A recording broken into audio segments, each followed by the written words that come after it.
नमस्कार प्यारे बच्चों। आज हम कक्षा 12वीं के पाठ्यक्रम में लगी कविता उषा की व्याख्या करेंगे। उषा कविता के कवि हैं शमशेर बहादुर सिंह जी। आइए शमशेर बहादुर सिंह जी का परिचय जान लेते हैं।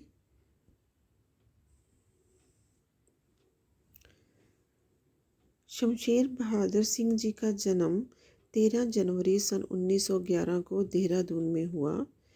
इनके प्रमुख प्रकाशित रचनाएं हैं कुछ कविताएं, कुछ और कविताएं, चुका भी हूँ नहीं मैं, इतने पास अपने, बात बोलेगी, काल तुझसे होड़ है मेरी। उर्दू हिंदी कोश का संपादन इन्होंने किया है। संपादन अर्थात एडिटिंग करना। बहुत से सम्मान और पुरस्कारों से जो सम्मानित किए गए हैं, जिनमें से हैं साहित्य अकादमी पुरस्कार और कबीर सम्मान। शमशेर बहादुर सिंह जैसे महान कवि जी का निधन बच्चों सन 1993 ईस्वी में दिल्ली में हुआ। आइए आगे हम कविता के बारे में जानकारी प्राप्त करें।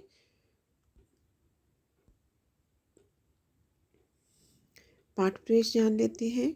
उषा कविता में भोरकालीन सौंदर्य के रंग रूप वातावरण का सूक्ष्म चित्रण किया गया है। भोर से भी पहले आकाश का रंग ऐसा गहरा नीला होता है मानो कोई शंख हो। इसमें पूरी कविता में कवि की कल्पना है कि वो सूर्य उदय को कैसे देख रहे हैं। जैसे जैसे सूर्य धीरे धीरे उदय होता है वैसे वैसे उन्होंने उनको उपमाएं दी हैं। थोड़ी देर बाद उसमें नमी इस तरह साकार हो जाती है जैसे वो राख से लिपे चौके सा प्रतीत होता है। कुछ देर बाद सूरज की लाली उसमें ऐसे मिल जाती है कि वातावरण लाल केसर से धुली हुई काली सिल जैसा जान पड़ता है। या यूं लगता है मानो काली स्लेट पर किसी ने लाल खड़िया चौक मल दी हो। और कुछ देर बाद सूरज का प्रकाश प्रकट हो जाता है। तब आकाश में उगती हुई श्वेतता यूं लगती है मानो नीले जल में किसी की गौर दे झिलमिला रही हो। सूर्योदय होने पर उषा का सारा सौंदर्य समाप्त हो जाता है। इस प्रकार उषा का सौंदर्य पल प्रतिपल बदलता रहता है। आगे देखते हैं हम कविता के बारे में व्याख्या सार समझ लेते हैं। उषा कविता में प्रकृति में होने वाला परिवर्तन मानवीय जीवन चित्र बनकर अभिव्यक्त हुआ है। प्रस्तुत कविता उषा सूर्योदय के ठीक पहले के पल पल परिवर्तित प्रकृति का शब्द चित्र है। शमशेर ऐसे बिंबधर्मी कवि हैं जिन्होंने प्रकृति की गति को शब्दों में बांधने का अद्भुत प्रयास किया है। कवि भोर के आसमान का मूक दृष्टा नहीं है, वह भोर की आसमानी गति को धरती के जीवन भरे हलचल से जोड़ने वाला सृष्टा भी है।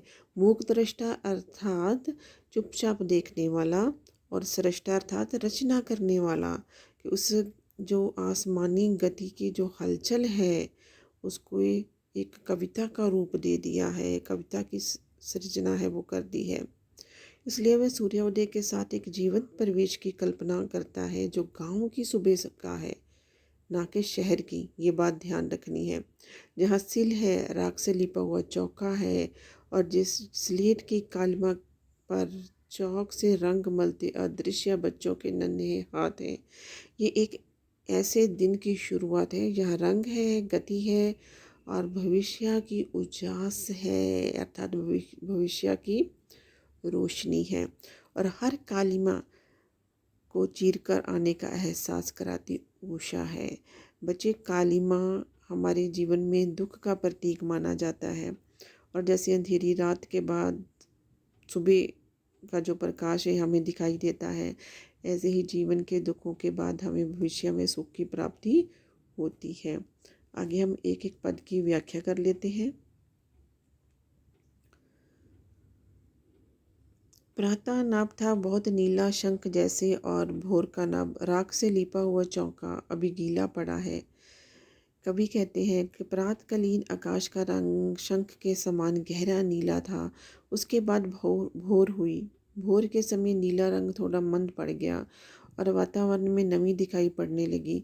ऐसा लग रहा था मानो आकाश ना हो, बल्कि राख से लिपा हुआ गीला चौका हो।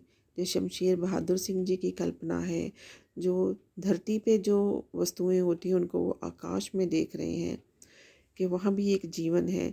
नमी के कारण गीलापन था और राख से गहरा था, क्योंकि गीलेपन जो मिट्टी में होता है उसका रंग और होता है, और जब वो सूख जाता है उसका रंग बच्चों और होता है। आगे दूसरे पद की व्याख्या। बहुत काली सिल जरा से लाल केसर से जैसे धुल गई हो, स्लेट पर जा लाल खड़िया चौक मल दी हो किसी ने। भोर के झुटमुटे में अंधेरे और सूरज की उगती हुई लाली का मिश्रण ऐसे लगता है मानो बहुत काली सिल थोड़े से लाल केसर से धुल गई हो।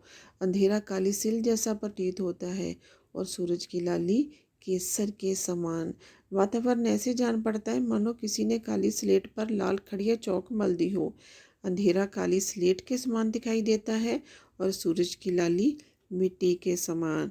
इसमें दो उपमाएं दी हैं आकाश को, एक काली सिल और दूसरा काली स्लेट की तरह।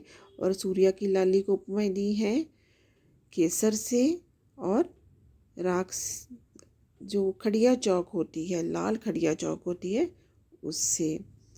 आगे तीसरे पद की व्याख्या कर लेते हैं। नील जल में किसी की गौर झिलमिल दे जैसे हिल रही हो और जादू टूटता है उषा का, अब सूर्योदय हो रहा है। अब कवि कहते हैं कि भोर के समय में जब आकाश में गहरा नीला रंग छा जाता है और सूरज की श्वेत आभा दिखने लगती है, तो उस समय का सौंदर्य ऐसे प्रतीत होता है कवि को कि मानो नीले रंग के जल में किसी सुंदरी की देह झिलमिला रही हो। यह सुंदरी की देह किसका प्रतीक है? सूर्य का प्रतीक है कि वो झिलमिला रहा है। कुछ समय बाद जब सूर्य उदित हो जाता है, तब उषा के पल पल बदलते रंगों का सौंदर्य एकदम शुभ मंत्र हो जाता है, अर्थात सूर्य पूर्ण रूप से उदय हो जाता है और प्रकृति के सारे रंग समाप्त हो जाते हैं और जादू, कवि का जादू टूट जाता है। और जिन बच्चों ने सूर्य उदय होते और जब सूर्य अस्त होते देखा है, खास करके हिली एरिया में और सागर के किनारे पर, और बेटा ऐसे ही ये जो सूर्य की जो छवि है वो झिलमिलाती हुई प्रतीत होती है। आशा है आपको कविता समझ गई होगी, आ गई होगी। धन्यवाद।